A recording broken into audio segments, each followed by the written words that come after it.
Welcome to Overthinking the American Song Contest, or Americavision, as we insist on calling it. I'm Matt Rather. Let's start with the results from last week. Oklahoma, not a surprise given the popularity of K-pop. Puerto Rico, not a surprise if you consider the huge Hispanic population in the United States. Michael Bolton, not a surprise if you assume that every single viewer over the age of 55 voted for him.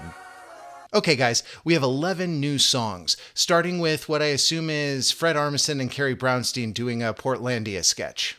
Tell me, girl, what you want, the whole damn world or a spot on the sun. To Americans, Oregon means three things. 1, rugged outdoorsy types in flannel shirts. 2, insufferable hipsters in flannel shirts. 3, dying of dysentery trying to get there. American Song Contest went with number 2. Check out these hipsters, guys. When a reporter asked them why they named their duo Courtship with the lowercase c and period, they said, and this is a direct quote, "Because we're pretentious." Putting a period at the end of your band name is a gutsy move. To me, it implies sort of a double fake out. Like the band Fun puts the period at the end of its name to preemptively take the gas out of the pressure that they are or ought to be fun, and yet, as it turns out, they are, in fact, fun. So I would expect Courtship, with a little c to boot, to be really stiff-arming the notion of observing romantic ritual, but in the end being playful and seductive. And here, they deliver on all that. This is a song that sneaks up on you and wins your heart with clever lyrics poking fun at late-stage capitalism. Another fruity latte, drink it on my yacht. This may be the new boot goofin of Qualifier number 2. It takes the regional stereotype, embraces it to the point of self-parody, and somehow still manages to get stuck in your head. What you waiting on? Let's keep going. We're a field of grass, can and gas, perfect match, ready to be struck. How about we fire it up? Country music singers share a common challenge. They're tasked with describing places far from anywhere, with low population density and not much in the way of high culture, and making them sound super fun and appealing. Yeah, we fancy like Applebee's on a date night. But there is one advantage rural settings have over the city. It is super easy to find a place to have sex. The hottest spot around here, it ain't got no one. Yeah, you know the one. So this song is a double metaphor. First, the fire is coming from the sexual chemistry. Babylon smoking, you don't know it, oh but I do. But the other thing getting fired up is the pickup truck that's going to take them to ye olde makeout spot. Get to burning out of this town right now like This is far from the first country song to equate sex and driving. In 2020, Sam Hunt had a massive hit with Body Like a Back Road. Body like a back road, driving with my eyes closed. I know every curve like the back of my hand. But of course, in that song, both the driving and the making out were leisurely. In this song, Prill seems a little more, well, fired up. we've been heating up, baby, for way too long. What you waiting on? Let's get going. The fire actually comes back in a third context later, cooking. Hey, good looking, let's get cooking. Put some Hank on, let it play on. This is a reference to Hank Williams Sr., who recorded Hey Good Lookin' way back in 1951. It's Prill's way of letting us know he's old school. You got that green light, come my way, side to side, boy, make me sway. I would expect New York to have a different order of song than the less populous states with fewer professional musicians. But what has resulted here is not a song with a distinctly New York style, more like a distinctly New York vibe. This song lives in the altered state of cacophonous and entranced dance club traversal as you dodge hither and thither to make your way towards a mysterious stranger in the cut.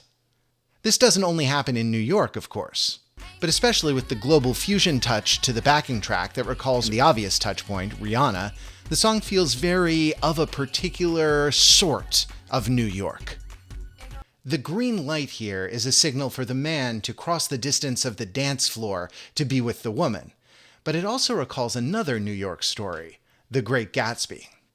In that book, Gatsby lives in West Egg and Daisy lives in East Egg. When they first meet, Gatsby tells her, "You always have a green light that burns all night at the end of your dock."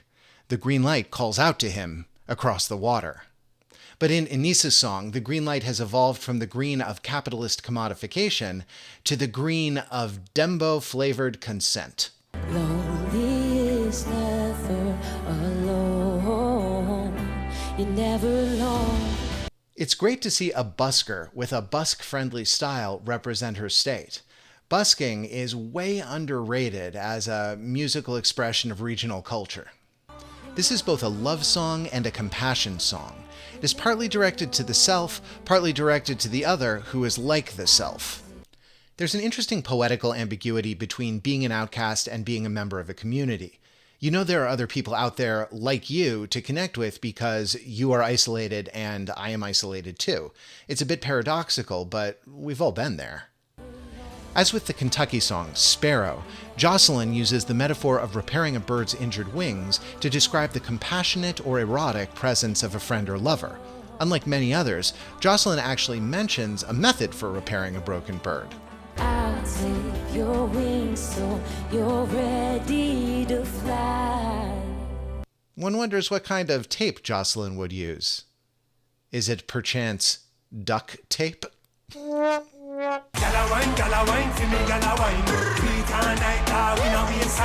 This is the second week in a row where we get a Latin song performed mostly in English, except for the repeated use of the word loco. The way she moves, it makes me go loco.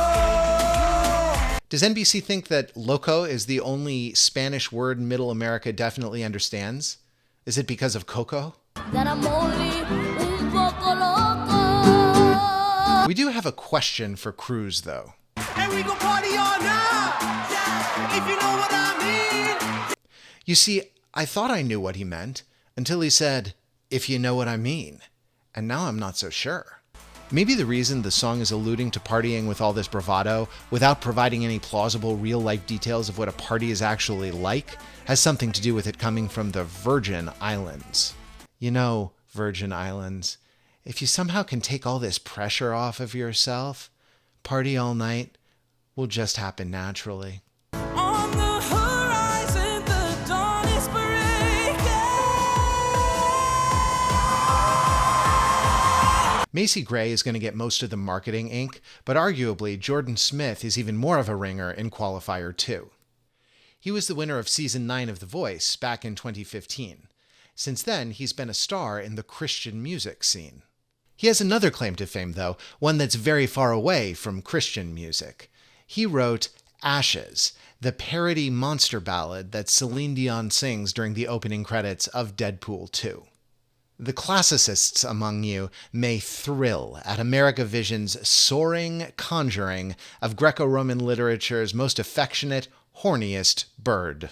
Sappho, Aristophanes, and Xenophon all tell of the sparrow's association with the goddess Aphrodite, pulling her chariot down from the heavens with their, quote, beautiful, swift, packed wings. And don't even get us started about Catullus. But in recent times, the sparrow has had much less sexy connotations. It has come to be associated with the miserable, the downtrodden, or the salt of the earth. Just think about Season 6 of Game of Thrones and the High Sparrow. And Simon and Garfunkel actually had a song called Sparrow on their debut album, 2 tracks before The Sound of Silence. In that song, the sparrow is scorned by everyone and finds acceptance only in death. I won't share my branches with no sparrow's nest. Smith's sparrow is also having a tough time. You clipped your wings and put you down. But as you'd expect from a Christian music artist, this sparrow gets to have a happy ending. Up and fly away. Exactly how a bird's wings might be unclipped is not directly addressed. For further discussion of this subject, cf. Broken Wings, Mr., Mr. Quod vide. I can't make you love me, wouldn't wanna make you anyway. What is this song's relationship with Bonnie Raitt's I Can't Make You Love Me? 'Cause I can't make you love me if you don't. Those 3-note guitar lines at the beginning and the riffs after the first chorus seem familiar, but that just might be me searching for a connection to justify the gall of giving that song's name to another song. I suppose Coach Chloe Fredericks would remind all of us in distancing herself from the Bonnie Raitt classic, there's no I in Can't Make You Love Me. This song desperately needs a third verse to close out the story because the distance in subject matter between the first two verses is considerable. The first verse seems to be about pleasuring yourself while thinking of an absent crush. I dream of you every minute I'm alone. I can't make you love me. The second is criticizing a lover's emotional distance and blockages. You're held by the fears of all that you don't know. I can't make you love me. Something along the lines of, wouldn't want to make you anyway, would cap it off. That is, I can't make you love me, with me being maybe North Dakota. It won't be the same if you go away. I just need to know from you. Broderick Jones wants to be the best, like no one ever was. To appear on the American Song Contest is his real test. Recording a massively successful trap cover of the Pokemon theme song is his cause. Pokemon, gotta get some odds to true. I could pull us through. Yes, Broderick Jones was the voice behind this 2016 cover, which currently has over 34 million views. But he's been making music ever since, trying to get out of the shadow of his viral hit with one of his original tunes. Checking out his YouTube channel, we really enjoyed Bipolar Weather, which is probably a metaphor, but definitely is calling out Kansas's notoriously changeable meteorology. Perhaps the most shocking dimension of Tell Me to outsiders is that this song from Kansas is not a country song. Kansas, in the minds of many, is an endless flat expanse of wheat or corn, notable only for the occasional Dorothy or Superman leaving their small town for the big Emerald City. And reinventing this idea has not been easy. Attempts to reform Kansas politics and economy in recent decades have met with fairly disastrous results, leading to the famous Thomas Frank book, What's the Matter with Kansas? For this daunting question, Broderick Jones appears on the scene with a new answer. Not nearly enough trap music or breathy EDM ballads. We'll see if America Vision confirms or rejects his proposed solution. I'm moving past it, not trying to stress it. You should've known I'm over you. I've gotten to the point with social media theater that anytime anyone says they are confident or powerful, or even that they've gotten over someone that they broke up with, I don't believe them, and instead see them as trying to mirror back to themselves an image of what they aren't, but wish they could be. I think in this song, the breakup plaintiff goes from regret Let me scars are broken down and I had enough. to yearning Wishing I could take back the time. I could take back what's mine. to threatening revenge. But you know what goes wrong, gon' come back around. You told me All in just a line or two of lyrics before circling back to the idea that, oh yeah, they're totally over you. Methinks Virginia doth protest too much. In the end, here's the thing. This is not a bad song, but it is a chill song. And in an epic 55-song battle royale, chill is just not going to get the job done. Life's too short to work to die. At least I know we try. The coyote is a challenging animal in American culture, and declaring oneself the king of the coyotes is no small assertion. The coyote is prominent especially in Western Native American myth and legend, and features heavily in one of the best episodes of The Simpsons ever. Fear not, Homer. I am your spirit guide. The coyote has less of a cultural history in the U.S. Northeast and Canada, where according to genetic studies it was mostly absent until well after the local wolf populations diminished in number. The eastern coyote that prowls the forests of Maine is believed to be a hybrid between coyotes, wolves, and dogs. And this is perhaps a good metaphor for King Coyote's song. It's a hybrid that struggles tenaciously for survival. A ballad just shy of power, with 1 part Axl Rose, 9 parts Ray LaMontagne. It seems to be pulled between its acoustic intimacy and the stomping feet and clapping hands of relentless hockey fans, demanding that the song play throughout the entire second period break.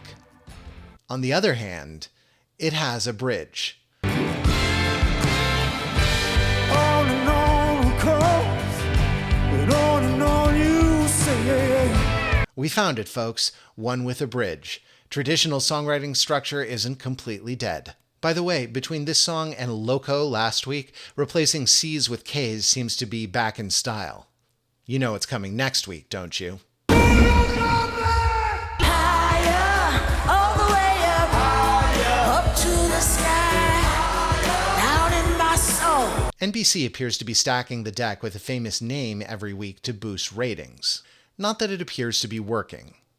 For week 2, we've got Macy Gray in her most high-stakes appearance since her 2002 concert at New York City's World Unity Festival. You will recall that performance was overshadowed by a series of fatal pumpkin attacks, which were at least partially thwarted thanks to the timely intervention of Spider-Man. In the 20 years since, we've had many a new Spider-Man, but not nearly enough Macy Gray hit songs. We have tried to say goodbye, but instead we have choked. We have tried to walk away, but alas, we have stumbled. Though we try to hide it, it's clear. Our world crumbles when Macy Gray is not here. So we are delighted to see America Vision bolstered by her soulful presence. On the other hand, should Macy really be backed up by the California Jet Club? The California Jet Club? And come on, California, you are my beloved home state, but seriously, you'll have your chance. Let the Ohio Jet Club have some fun. The jury winner this week was Jordan Smith. Once again, not a surprise. He's got all the voice fans plus the Christian music fans. So who else is going to make the semis? We liked $1 Million Smoothie, but we're not holding our breath. It would be nice to see Broderick Jones make it through. Tell Me was a unique song that really went against type for the state. Plus the guy's a Pokemon fan, and that's a big plus in our book. We'll check back to see how he does as the contest goes along. There's 55 states in this thing, and we gotta catch them all. We'll see you next time.